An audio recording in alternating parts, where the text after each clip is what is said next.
CID కస్టడీలో ఉన్న సమయంలో తనపై దాడి చేసిన వారిని గుర్తించారని ఏపీ డిప్యూటీ స్పీకర్ రఘురామకృష్ణరాజు వెల్లడించారు.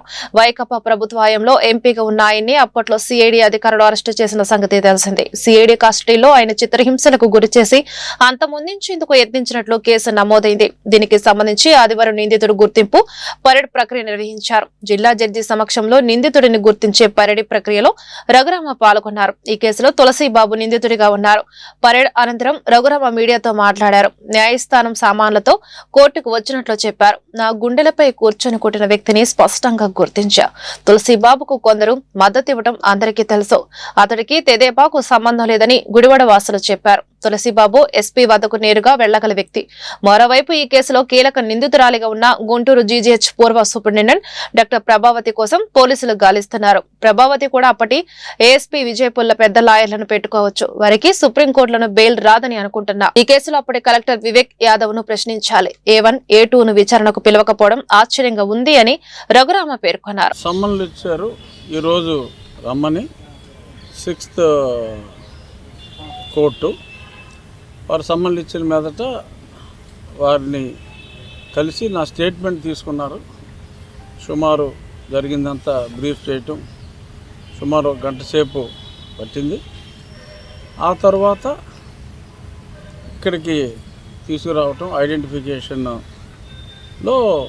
నేను ఎవరైతే నా గుండెల మీద కూర్చున్నారో వారిని నేను గుర్తించడం జరిగింది. మరి అక్కడ 6-7 ఉన్నారు. అందులో క్లియర్గా నా గుండెల మీద కూర్చున్న వాళ్ళని నేను గుర్తించడం జరిగింది. మరి అతను ఎవరన్నదే మరి వ్యక్తిని అయితే నేను గుర్తించా. ఖచ్చితంగా ఇతనే అని చెప్పా. మరి అతను అందరూ అనుకునే వ్యక్తా కాదా అన్నది మరి అది మీరు తెలుసుకోవాలి. నేనైతే నా గుండెల మీద కూర్చున్న వ్యక్తిని గుర్తించాను క్లియర్గా. నా చెస్ట్కి బాగా దగ్గరగా కూర్చొని నన్ను 2-3 షాట్లు కొట్టినప్పుడు అప్పుడు లైట్గా జారింది. సో నేను ముసుగు అవసరం లేదు, ముసుగున్నా లేకపోయినా ఈ వ్యక్తికి మిగిలిన వాళ్ళు దూరంగా ఉన్నారు. ఇతను బాగా మరీ దగ్గరగా గుండెల మీద కూర్చుని సెల్ ఫోను ఓపెన్ చేయమని అతి దగ్గరగా వచ్చినందువల్ల అది కూడా కర్చీఫ్ లూజ్ కట్టుకుంటారు కదా, కొంచెం నన్ను కొడతాం మూమెంట్లు అన్నీ ఉన్నప్పుడు సో మొహం కూడా ఆల్మోస్ట్ ఇలా జారిపోయిందంటే ఆల్మోస్ట్ కనపడిపోతుంది కదా. సో మొహం కూడా చూడటం జరిగింది. సో ఇప్పుడు నేను ఐడెంటిఫై గుండెల మీద కూర్చున్న వ్యక్తిని అయితే స్పష్టంగా ఐడెంటిఫై చేశాను. ఎంటర్ అయినప్పుడు నేను 5గురిని చూసా. ఆ తర్వాత మధ్యలో కూడా 1-2 సార్లు తలుపులు తెరవటం మూయటం ఏదో జరిగింది. ఒక్కసారి లాఠీ దెబ్బలు కాళ్ళ మీద పడ్డాక దెబ్బలు కాళ్ళ మీద కాదు ఇక్కడ తగిలినట్టున్నాయి అంతే. ఫస్ట్ 3-4 షాట్ల తర్వాత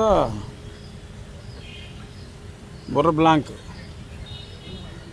మళ్ళీ కొంచెం నడిపించారు. ఒక రౌండ్ అయ్యాక కట్లిప్పి కాళ్ళకు కట్టిని మళ్ళీ ఒకసారి ఎలకెలా, ఇంకోసారి బోర్లా, మళ్ళీ ఎలకెలా, అలా పొజిషన్లు మార్చి కొట్టారు. అప్పుడు ప్రభావతి గారు పరారీలో ప్రభావతి అందుబాటులో లేరని పారిపోయారు. మరి సుప్రీంకోర్టులో ఫైల్ చేశారు. నేను కూడా అందులో ఇంప్లీట్ పిటిషన్ ఫైల్ చేస్తున్నా.